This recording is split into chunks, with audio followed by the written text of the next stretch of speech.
This is lecture 13. It is the final installment of our mixing group, Mixing 3, and this is a focus on reverb and sweetening, kind of the last stages of mixing before we move on to mastering. I'm going to jump right in, and we're going to talk about putting reverb on the vocal track. Now, first thing I should point out is that we don't always need reverb. Some of the biggest pop tunes of recent years have had very, very dry vocals. That doesn't mean that they're not affected in some way, but they just don't have a lot of reverb. Maybe they don't even have any reverb on them. There are definitely styles where you don't need much reverb or delay, maybe not even at all. Other styles require just a little bit, especially stuff that harkens back to an older, more classic style, classic rock, certain singer-songwriter things. It depends. Guys like Ed Sheeran don't necessarily use much verb, or if they do, it's very, very subtle. Other people might use more. So again, if you have a reference track in mind, it's a good idea to go back and listen to that and specifically cue in on the vocal. Try to see if you can hear what might or might not be on that vocal, just to kind of let you understand if this style seems like it does use reverb and what type of reverb. I'm going to go ahead and play this where we left off just a little bit here and see how it sounds. We used to go together down the hill in a harmonic flow, but beneath the bliss, something was amiss. We felt. Okay, that's about where we left off at the end of Mix 2. And so what I want to do is just experiment a little bit. Try some reverb options out. We fell apart in the undertow. So I've already got Just like a... I've already got some compression going on there. I might give him just a little bit more gain. And now we're going to see about one of the easiest ways to add reverb is with an aux track. So if I come up here and go to my sends and say bus 1, then it shows my aux 1, which wasn't showing up before. The nice thing about an aux track like this is it's a separate track that I can put any type of effect on. And then when I turn my send to that bus up, whatever channel I choose is going to send its signal to that bus. So if I put reverb on here, then I'm going to get reverb put on just with one instance of reverb. Just putting a reverb on aux 1, which you see down here is aux 1, then I'm going to be able to put reverb on all kinds of things with only one instance of reverb actually set up. Now, for right now, I'm going to be using just the stock Logic options. So first, my choice is going to be probably Space Designer. And since it's reverb, I'm going to go ahead and select mono to stereo, because odds are we want this to be a spacious sound. We want a little bit of difference between left and right.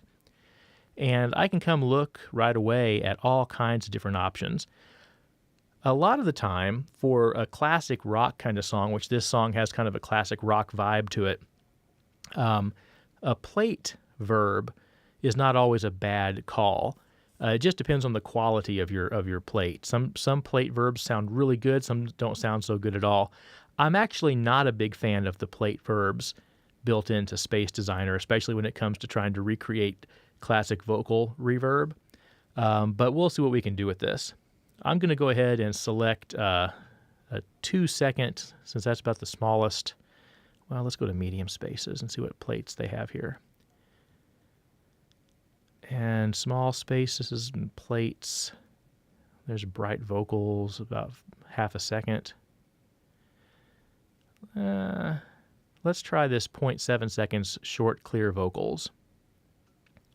And since this is on a bus, I'm going to leave my dry signal all the way zeroed out and my reverb signal maxed out. So anything that I send to this will not have any dry sound to it. The dry sound is going to be coming from the track as it is.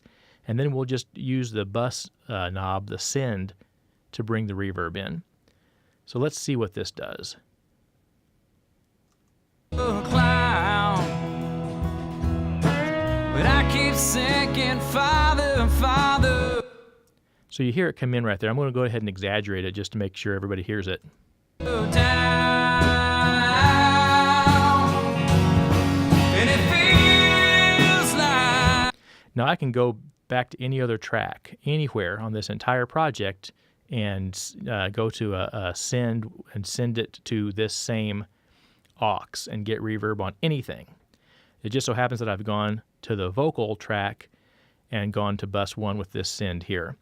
Now, one thing that's pretty common, especially with the vocals, a lot of the times the verbs are so hi-fi that they actually hurt you a little bit.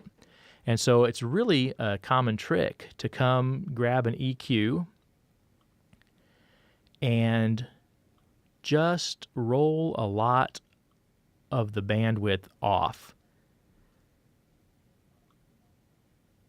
I'm just going to start with something like this. So we've done a high pass and a low pass, pretty extreme on just the reverb channel. So it's only the reverb that's being affected by this right now. So we're going to play that back and see what the difference is. And it feels like ever since you've gone, all I am. All right, let's see if I can get that to work as a solo instance. Is a sinking stone when you justify everything that you've done. It don't change the fact that you were wrong. So what this does is it just kind of controls it a little bit, so it's not quite as in your face. It makes it more of a subtle effect. And reverb, even when you're trying to, when you're trying to give a vocal a fair amount of it, it still needs to be subtle most of the time. And subtle means that you don't always even perceive it. You feel it, but you don't necessarily hear it. You might hear it when the song gets sparse, when the mix really thins out, or the vocalist sings a long note and then chops it off. Maybe you catch a little sense of the reverb then. But if you're actually hearing the reverb all the time, most of the time, that means you've got too much in there. So this is a way of controlling it, and also, of course, just how much you send. All I am is a sinking stone. That's probably too much. When you justify everything that you've done, it don't change the fact that you were wrong. Now I'm sinking stone. Now, I'm not a huge fan of that particular reverb sound. I mean, it works okay, but it's not like the world's greatest verb by any stretch of the imagination. But that's one way to do it. That's one way to get reverb on your vocal. And as hopefully you could tell, I was trying to really kind of keep it down, and it probably could have come down even a little bit more. So not only did I put a reverb on with Space Designer, which was under my reverb options from Logic, but I also did a little bit of EQ just on that reverb channel. And that's one way to do it. I'm not going to chase any more rabbits on this one. We're going to go to our next option here. I'm going to get rid of this send. No send. A less common way, but it's something that I kind of like to do, is to go ahead and put a reverb plugin right on your channel strip. And this time, rather than using a stock Logic plugin, I'm going to go to one of my favorite reverbs, which is something you got to go out and buy. It's from East West. It's called QL Spaces, and it also has a lot of the similar options. If I go to presets here and plate digital, I'll go to vintage plates, find a bright vintage plate. Maybe go to the short one here. It's 1.6 seconds. I'll load that up, And then I'm going to start it with 0 here. My wet signal is completely gone. The dry signal is all the way up, so it's just going to sound exactly like I don't have a verb on it until I start bringing the wet signal up. And let's listen to that. And it feels like ever since you've gone, all I am is a sinking stone. When you justify everything that you've done, it don't change the fact that you were wrong. And I'm a sinking stone. Now, I actually like this reverb better than Space Designer, and it's like most plugins. It's probably $100, so you're dropping $100 every time you want to buy something cool. But here's what it sounds like soloed. Something was amiss. We fell apart in the undertow. Made a fool just like us. And that's another way to do it. In fact, when you do it this way, you go ahead and kind of turn your track into a stereo track. You see I've got a wider meter bar here. That's for left and right, because QL Spaces lets me simulate a stereo effect right on my channel strip. And in fact, this plugin was designed to work directly on individual channel strips. It's not quite as good on an aux bus. So anytime I do use this one, I go ahead and use it on the actual channel strip that I'm trying to put reverb on. That is another way to do it. There are pros and cons. Obviously, if you were doing this across the board, you might end up with 8, 9 different instances of reverb, depending on what all you want reverb to sit on. And that could be a lot for your computer to have to process, compared to just one sitting on an aux bus that you can send everything to. But reverb is one of those things that if you use it very, very carefully, which means as little as possible to get the job done, it really can add a sense of depth and a sense of polish and just kind of a finished sound to your mix. It depends totally on the style, and so again, I would point you to your reference track to try to make decisions about what kind and how much reverbs you should use based on what your particular song is, what the style is. Now, I want to go ahead and continue our foray into extra Logic plugins, just to give you an idea of what's out there. If we go to our mix bus, our output, what everything is going through, right here's everything. But I keep sinking farther and farther down. And we're going to start to tiptoe toward mastering as we talk about this a little bit, but I'm going to stop before we get to full-fledged mastering. There's all kinds of plugins that simulate analog gear. And the reason for that is there's a lot of interesting tonal colors that come just from running a signal through a piece of hardware, or from bouncing a signal to magnetic tape. And when you're working exclusively in digital, you don't have any of that. And sometimes you have a hard time getting a certain type of sound if that sound was a classic sound. The person that immediately comes to mind when I think about a modern artist, or at least sort of modern, who's working today but has a very classic vibe to their music, would be Jack White.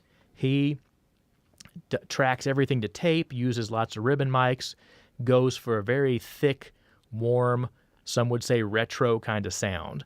And in an attempt to kind of capture some of that on the laptop, there's all kinds of plugins out there. One of my favorites is Slate digital plugins. And if I come down here to my audio units where I have all my extra plugins living, I have Slate digital here. And one of the first things that I will play with is this virtual tape machine. You can put this on your mix bus or on individual channels, and I'll show you here what this sounds like. I'm going to bypass it for right now. And it feels ever since you've gone. All I am is a sinking stone. When you justify everything that you've done, it don't change the fact that you were wrong. So it helps to really fatten it up and thicken it up and kind of glue it together. It's not a really radical effect. It's fairly subtle, but yet it kind of gently pushes your mix toward an analog color.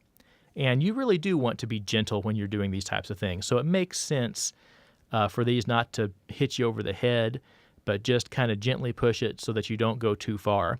I'm going to give you one more example of this. Fall just like a clown, but I keep sinking farther and farther down. So this is one way to start to get a few things into your mix. Another way is with Slate's virtual mix rack, which has just nearly dozens of options for plugging things in. But what I want to show you is this virtual console collection. And so what we have here is 6 different classic consoles. You've got a couple of Neves, a couple of SSLs, actually 2 SSLs, 1 Neve. The Brit in is a Neve. This USA, I can't remember which one that one is. It's classic for drums, though. Here's a Trident board. Each one of these has a very subtle color to it, and you'll have to work to really hear what that color is. But I'm going to let you hear it on and then bypassed, and you can see if you can tell the difference. And it feels like ever since you've gone, all I am is a sinking stone. When you justify everything that you've done, it don't change the fact that you were wrong. And I'm a sinking stone.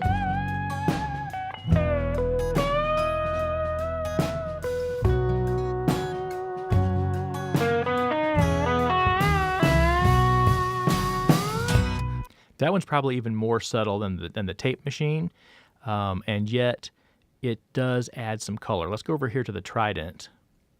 Stormy waters, shaky ship. On the surface, storm rages on.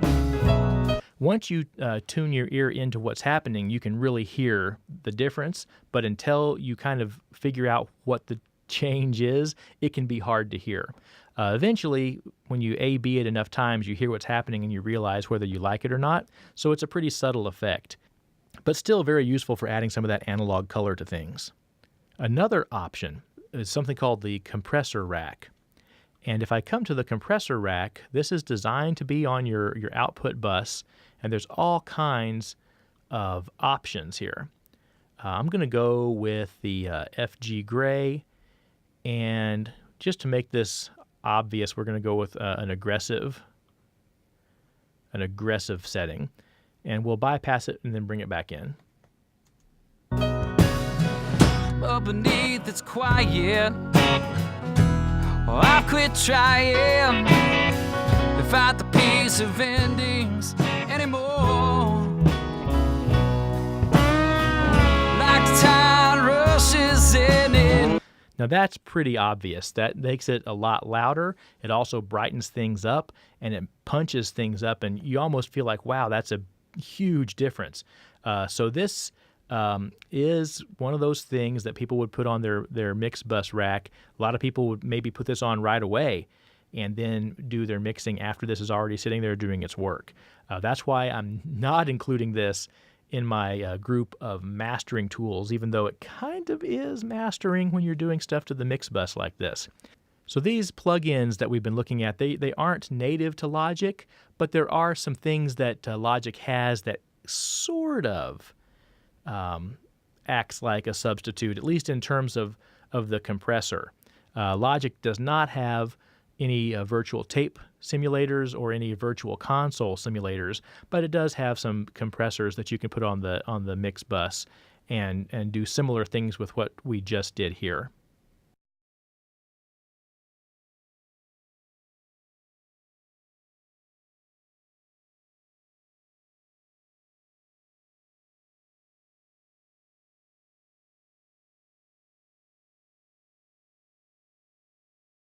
Now, you can spend a lot of time going through dozens and maybe even hundreds of different reverb patches and presets on compressors.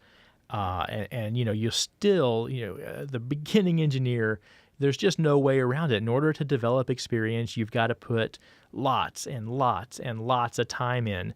And eventually, you start to kind of get your footing and get an idea of how you want to use what tools on what types of sources. But at the beginning, you just have to experiment. You just have to try. Nobody, and it frustrates me to no end because I remember very clearly as a very young student of audio trying to get a studio owner to tell me how to use a compressor, and he just kept kind of telling me that there was no one way to do it. He couldn't even really give me a beginning idea of how to use it. And while in retrospect, I see what he was saying, he probably was playing it a little bit too safe. Rather than trying to help me out, he didn't really give me anything. And yet, he had a point.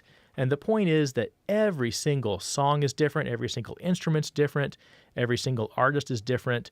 And so when anybody says, here's the right way to approach mixing with this compressor, that only works with that one source that they're demonstrating. A different song is going to require a completely different take. And the only way for a novice engineer to start to come up with their own ideas about those things is to spend the time with them and try out new stuff. So go ahead and delve into the reverb, delve into some of the compression on the mix bus, and see what you can come up with. Don't be afraid to experiment at all. Just understand that it's not going to come quickly to most people in one semester.